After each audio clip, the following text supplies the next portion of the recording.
Hey guys, good evening. Welcome back to my channel Debika lifestyle ব্লগে। সেদিন অফিসতে ছুটি হওয়ার পর আমি আর সঙ্গে বেরিয়ে পড়লাম চতুর্থের দিন ঠাকুর দেখতে। তো অফিস থেকে বেরিয়ে কাছাকাছি একটা চক্র পেরিয়ে এই সাইডে একটা প্যান্ডেল আছে। প্যান্ডেলটা অনেকটা করে ছাঁচের ঠাকুর দিয়ে, আমরা অনেক সময় বাড়িতে ছাঁচের লক্ষ্মী ঠাকুর দিয়ে পুজো করে থাকি, আর এখানে থিমটাই করেছে ছাঁচের দিয়ে। তো প্যান্ডেলটা ঢুকলাম, ঢুকে ভেতরটা দেখলাম, চারিদিক খুবই ভালো লাগলো। তো এখানে প্যান্ডেলটা একটু ঠাকুরের ফটো শটো তুলে, আর চতুর্থের দিন তেমনও কোনো ভিড় ছিল না। আর এখান থেকে ঠাকুর দেখে আর সময় নষ্ট না করে দেরি না করে সোজা চলে গেলাম চক্রবেড়িয়ার সার্বজনীন দুর্গা ঠাকুরের প্যান্ডেলটা দেখতে, যেটা এখন ইনস্টাগ্রামে ট্রেন্ডিংয়ে চলছে, ভাইরাল অ্যান্ড লাইভ দুর্গা ঠাকুরের মূর্তিটা।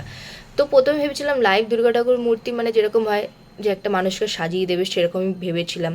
কিন্তু যখন প্যান্ডেলের ভেতরটা ঢুকলাম, ঢুকে যখন চারিদিকের প্যান্ডেলের কাজ অ্যান্ড ঠাকুরের মূর্তিটা আর যেটা লাইভ দুর্গা ঠাকুরটা দেখলাম, সেটা দেখে আমার ভাবনাটা পুরো চেঞ্জ হয়ে গেল। আর প্যান্ডেলটা এত সুন্দরই অ্যাটমসফিয়ার লাগছিলো প্যান্ডেলের ওই সাইডে, প্যান্ডেলটার ভেতর থেকে আর বাইরে বেরাতে ইচ্ছে করছিল না। প্যান্ডেলে কিছু কিছু জিনিস আমি ক্যাপচার করেছি, সেটা তোমাদের সাথে শেয়ার করলাম।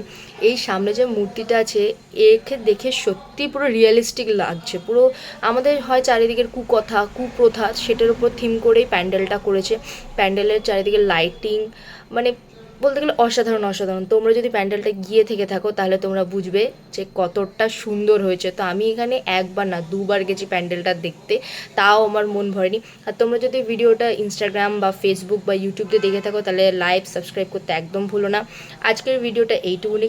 আমি আর ওই ভাইটা ভালো করে প্যান্ডেলটা ঘুরে ফিরে চারিদিকে দেখলাম, দেখে আমরা সোজা চলে গেলাম বাড়ি। আজকের ভিডিওটা ছিল এইটুকুনি। তো দেখা হবে তোমাদের সাথে নেক্সট ব্লগে। আর হ্যাঁ, দেবী প্যান্ডেলের ভেতরে যখন ঢুকলাম, ঠাকুরের মুখটা তোমরা দেখবে না, সেটা না দেখালে কি হয়। ঠাকুরের প্রতিমার মুখটা দেখো আর বাইরের দৃশ্যটা দেখো, মানে দুটো একটা তোমার উপর রিয়েলিস্টিক ঘটনার উপর ভিত্তি করে যেন তোমাদের কিছু বলতে চাইছে। তো চলো, ভিডিওটা এইটুকুনি। দেখা হবে আবার নেক্সট ব্লগে। আজকে চতুর্থের দিনটা ছিল এইটুকুনি, আর চতুর্থীর প্যান্ডেলের ব্লগটাও ছিল এইটুকুনি। তো পঞ্চমীর ব্লগের জন্য আবার রেডি থাকো, পঞ্চমীর ব্লগটা আসছে কিছুদিনের মধ্যে। তো চলো, বাই, টাটা।